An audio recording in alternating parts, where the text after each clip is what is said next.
Who is this Vedic god? Yeah, this is the temple of a Vedic god from Vedas.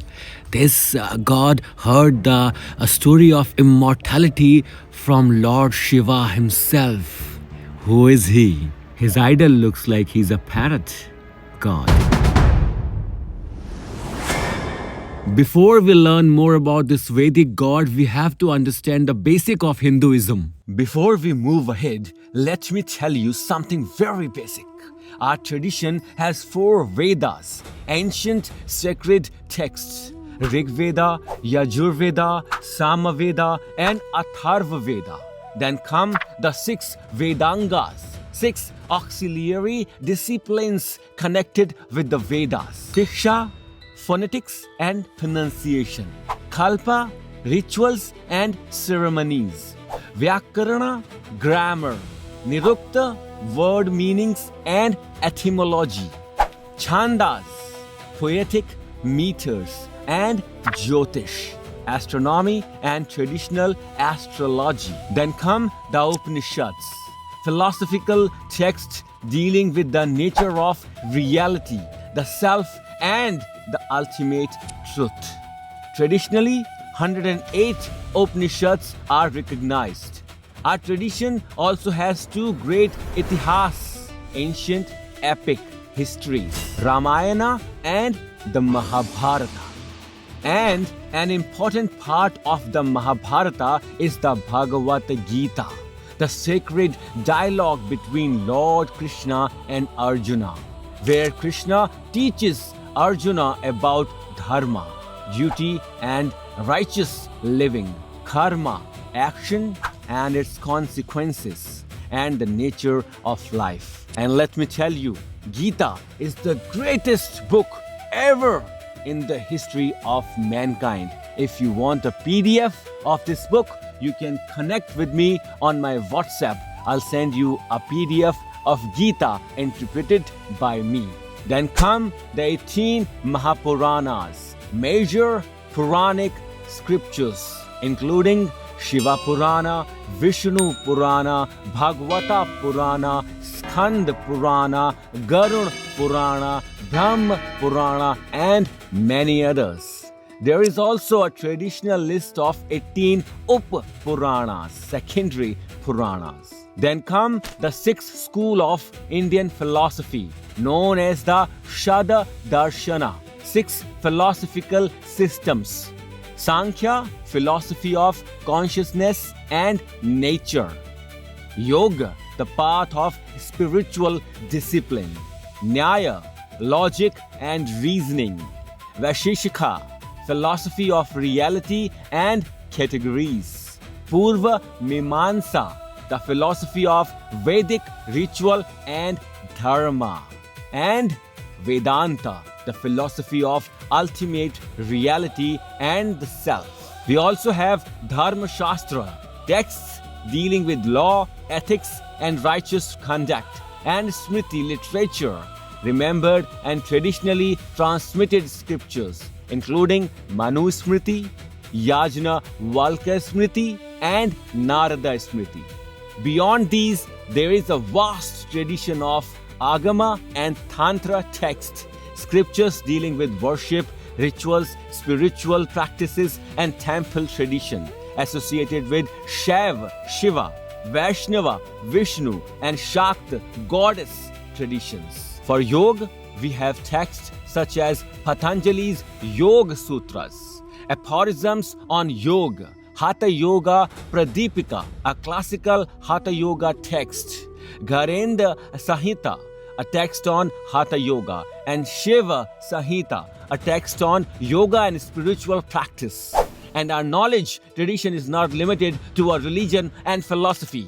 There are important works dealing with Ayurveda, traditional Indian system of medicine, Jyotish, astronomy and astrology, Vastu Shastra, traditional architecture and special design, Natya Shastra, the science of drama, dance and performing arts, Rajniti, political thought and governance, and Niti, ethics and wise conduct. So if someone asks you, How many books are there in Hinduism? There is no single fixed number because Sanatan Dharma is not based on just one book like many others.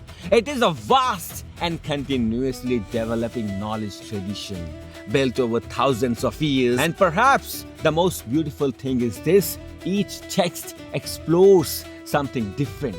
Dharma, philosophy, science, medicine, yoga, art, society, or the deeper question of life. If you want me to explain these ancient Hindu texts one by one in simple language, then comment Sanatana.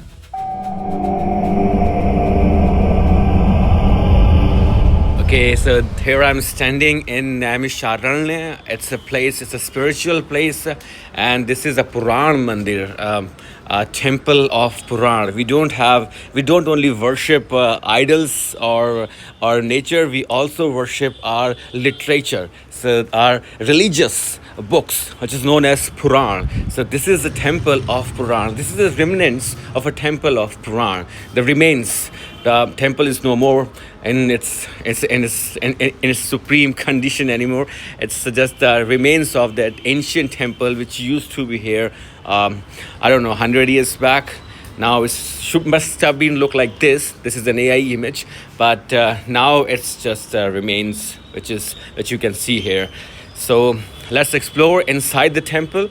This is a lane of Naimisharanya, and the temple is next to it. The newly built temple is now next to it. You can see the symbols on the bricks, and bricks looks quite old. You can see it's an ancient temple, not very old I'll say, but yeah, it's an old temple. So this is the newly built temple now, and you can see this is the front of this temple. It's nearby Hanuman Gadi temple, which is nearby this place, and this temple was built by Ma Anandmayi. There's an ashram in this temple built by Ma Anandmayi, and they have preserved the religious book. It's mentioned here, Shri Ved Puran Purush Bhagwan, Shri Ved Purush Bhagwan, and by collecting 4 Vedas and 18 Puran. So they have kept it here to save it. And this is the lane now. Let's just enter the temple and see what we'll find here. Hanuman Gadi is a 0 kilometer from this place. So let's get inside the Puran Purush temple of Parrot God. According to a famous traditional story, there was once a secret that Lord Shiva wanted to share only with Goddess Parvati. The secret of immortality. Shiva chose the secluded cave of Amarnath for this sacred conversation. Before entering, he made sure that no living being was around. Inside the cave, Shiva began telling Parvati the Amar Katha, the story of immortality. After every part of the story, Parvati would softly respond, But as Shiva continued, Parvati slowly fell asleep. Shiva didn't realize it, because someone else was still saying, Hidden inside the cave was a tiny parrot egg. As Shiva revealed the secret, the egg suddenly cracked open. A tiny parrot emerged, and it had heard everything. When Shiva finally discovered that Parvati was asleep, he realized that the parrot had listened to the entire Amar Katha. The little parrot flew away, and Shiva followed him. According to the tradition, the parrot eventually reached the hermitage of Maharishi Vedvyasa and entered his wife's womb. He remained there for 12 years. Then something extraordinary happened. He emerged from the womb as a human child. Shukadeva, the son of Vedvyasa. And according to this traditional legend, Shukadeva was no ordinary child. He had heard the secret of immortality directly from Lord Shiva. That is why the story of Shukadeva begins not with his birth, but with a secret whispered inside a Himalayan cave. I hope you have learned something new about Hinduism today and explored a place, an unknown place you never explored before. If you want to read more about Hinduism, these are the ebooks. You can WhatsApp me on my number and I'll send you these ebooks. If you want me to explore more hidden secrets of Hinduism and you want to see more videos, then make sure you subscribe, and you can also help me financially if you wish. I hope you are learning something new about Hinduism every day from my videos. Har Har Mahadev.